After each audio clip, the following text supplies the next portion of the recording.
దయచేసి పాతవి వదిలిపెట్టండి. పాతవి వదిలిపెట్టకపోతే కొత్త వాటి ఆశీర్వాదం మనము పొందుకోలేము. క్రీస్తు యేసునందు నువ్వు ఉన్నావు కరెక్టే, క్రీస్తు యేసునందు నువ్వు నూతన సృష్టిగా మార్చబడ్డావు కరెక్టే. కానీ పాతవి గతించకుండా నూతన సంవత్సరంలో అడుగు పెట్టాలనుకుంటున్నావు చూడు, ఇది చాలా క్లిష్టమైన పని.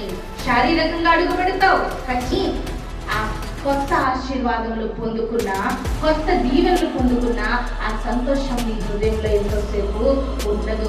పర్మనెంట్ ఆనందం పొందుకోవాలంటే రాబోయే నూతన సంవత్సరం నీకు ఆశీర్వాదకరంగా ఉంటే, ఇంకా దేవుడు వార్నింగ్ చేస్తున్నాడు, ఇంకా 3 days లెఫ్ట్, కేవలం 3 రోజులు మాత్రమే ఉన్నాయి.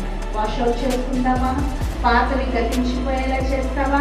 దేవుని సహాయంతో పాతవి విడిచిపెడుతూ ఉంటావా? అయితే నూతన సంవత్సరం ఆశీర్వాదకరం. పాతవి విడిచిపెట్టమా?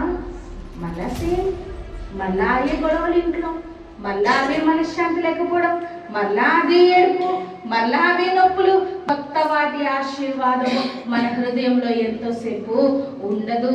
దేవుని సన్నిధిలో కూడా, దేవా 363 రోజులు నేను ప్రయాసపడ్డానయ్యా వదిలేద్దామని, 363 రోజులు నేను ప్రయాసపడ్డానయ్యా ఈ చెడు అలవాటు వదిలేద్దామని, 363 రోజులు ప్రయాసపడ్డానయ్యా ఇదిగో పలానాది నా జీవితంలో పాపం ఉంది దీన్ని వదిలిపెట్టేద్దామని. నా వల్ల కాల, ఇంకా 3 రోజులు మాత్రమే గడువుంది. దయచేసి నువ్వు నన్ను పవిత్రపరచువా, నువ్వు నన్ను కడగవా, నువ్వు నన్ను అలా చేస్తే క్రొత్త వాటి యొక్క ఆనందం నేను పొందుకోగలుగుతాను అని ఈ 3 రోజులు దేవుని సన్నిధిలో ప్రార్థించండి, బ్రతిమలాడుకోనండి, ఆయన పాదములు పట్టుకొని అడగండి.